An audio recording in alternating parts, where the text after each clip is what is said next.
site na medyo siksika, medyo humihina yung signal. Pero so far hindi naman nawawala. Meron lang area na mahihina, pero nakakakulit pa rin naman. Pero may area din dito sa Manila na malakas pa rin naman yung linya ng komunikasyon kahit ano nga network area na dito sa Manila City. Kaya, Alright, maraming salamat, JP Nunez. Ilang lugar sa Malabon City ang nakararanas pa rin ng pagbaha. Sa Barangay Concepcion sa Malabon, halos hanggang tuhod pa rin ang baha sa lugar. Kaya naman marami sa ating mga kababayan ay napilitang maglakad sa baha. Maging ang mga maliliit na negosyo at ilang establisimento ay apektado ang operasyon dahil sa baha. Nagsimula na rin ang clearing operations sa bahagi ng MacArthur Highway, partikular na sa Marulas, Valenzuela City. Mapapansin ang makapal na putik sa kalsada na iniwan ng pagbaha sa lugar. Nagsimula ng humupa ang baha sa ilang barangay sa bayan ng Marilao at May Kawayan sa Bulacan. Tumambad naman ang tambak na mga basura na naipon sa kalsada at mga bahay, bukod pa ang makapal na putik na iniwan ng baha. Mula sa Kalumpit, Bulacan, makibalita tayo kay Nestor Torres live. Nestor, ano na ang kasalukuyang sitwasyon dyan sa Bulacan? Meron pa bang mga lugar na lubog pa rin sa baha? Kaya nakakasama highway sa pating Malabos Crossing at paging sa area hanggang doon sa Malike ay lubog pa rin sa baha. Pero yung mga bahay din sa mga lugar na sa Malabos at paging sa bayan din na maguloy at dito sa Kalupin ay lubog sa baha. Matapos bubok sa lakas ng bumiba at tumawag ang hanggang bubok ang bahay sa bahay. Hindi mga motor na nalulubog na nasisira. Oo. Kasi ang kotse kapag pinahan. Wala, sira ang makina. Ay bumuka rin ang bumiba sa iyong barangay sa kahabaan ng Villaricao sa Marilao, Bulacan. Nag-iulog ito ng pangmot na basura, sirang mga gamit at mga appliances, kasama pa mga putik sa loob at labas ng bahay ng mga apektadong residente sa kabarangay. Ayon sa ilang residente, aminado sila, nagirapan sila sa paglilinis at sa Ang kapal ng putik. Medyo lagi tayong gano'n, no? Oo. Rainy season. Taon-taon yan. Wala tayong lifetime na solution. Oo nga eh. Number one kasi yung basura eh. Saan-saan natatapon, di ba? Tapos may Sa'yo mga eh. sinasabi sila ng mga flood control project. Nauulit. Ano mo, yung bata naka-break na lang.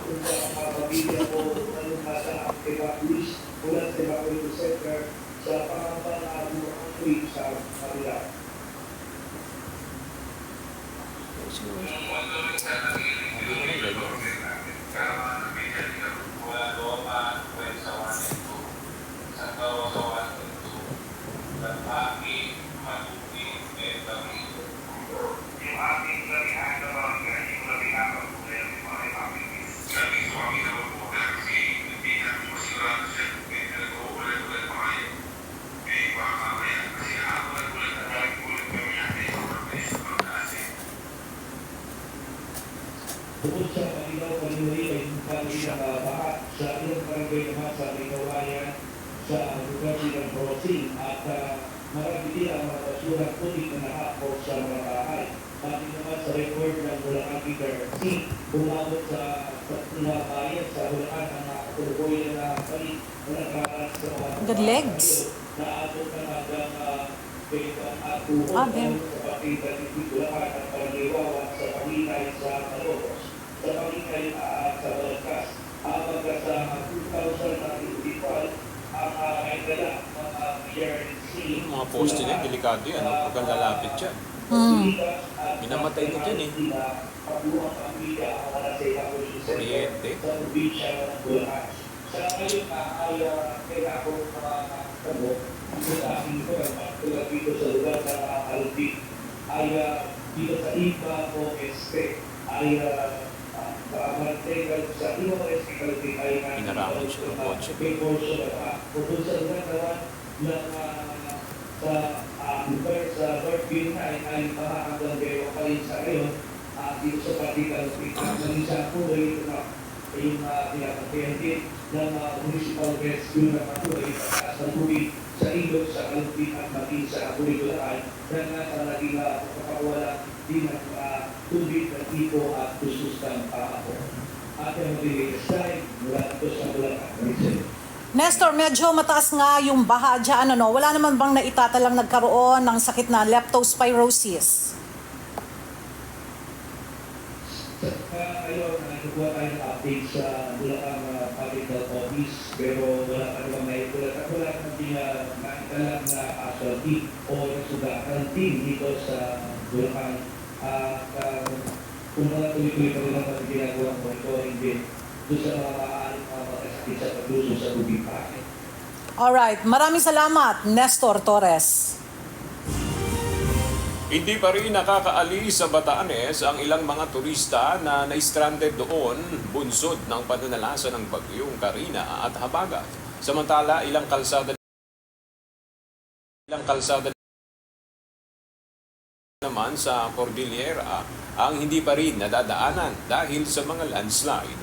Ang detalye alamin natin kay Grace Doc Tolero live. Grace, ano na yung update sa mga lugar dyan sa Northern Luzon na naapektuhan ng bagyong Karina at Habagat? Yes, at sa bandang Batanes Province, ayon kay Provincial Disaster Reduction Management Office Head na si Roldan S. Bicol, sa ngayon ay pansamantalang namamalagi ang mga turista sa Masyado tayong babanter kasi marami pa tayong Okay. ang nasa 118 na mga pasahero at turista matapos makagula. Meron pa nga akong 5 question. Sa palisanan sa lugar dahil sa banta ng bagyong Sabi Karina. na next week. Binigyan naman nila na anumang kailangang serbisyo ng mga turista at pasahero ng stranded sa kabilang lugar ay kanilang makikiligan. Siniguro din ito na mananatiling sapat ang mga pangailangan ng mga residente sa lugar katulad ng pagkain at produktong petrolyo na siyang kailangan upang mapanatili ang linya ng kuryente. Sa tunyo naman na sa gawa ng forced evacuation sa 5 pamilya na tumbas ng 17 individual sa Sitio, Vietnam, Santa Fe, Apo, La Union. Kaninang alas 9 ng umaga dahil sa pagtaas ng tubig George sa lugar. Ofiaza. Tulong-tulong ang mga barangay officials na mainikat ang 5 pamilya. Ayon sa mga barangay officials, kasama sa mga ilikat, ang person with disability at may isang cancer patient. Nabigyan na rin ng tulong Yun ang mahirap doon. naturang pamilya Kumusta nga pala na ng naapektuhan hospital? ng bagyo. Di ba siguro, binaha. Ano yun? Bahay ni Kuya? PBB? Binaha.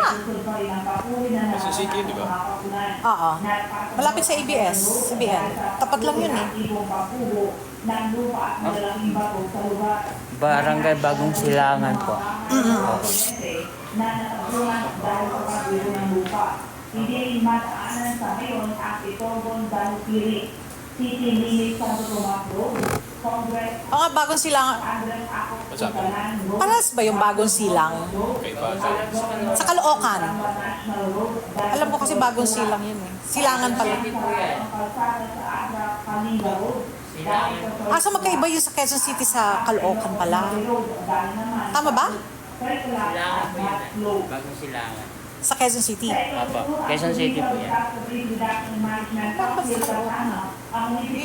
yung mga barangay counterpart ay patuloy na nagtatawa ng disaster operations bilang tugon sa masamang epekto ng bagyong Karina at ng Habagat. Kinokolekta at delivery na ngayon ng mga concern officers Dalupiri. ng mga pinsala, lalo na sa agrikultura at infrastruktura, habang patuloy ang ginagawang clearing operation sa mga natumbang mga puno sa mga Canon. kalsada, pagpuno ng lupa, at clearing operation sa kanilang Oh. mga waterway.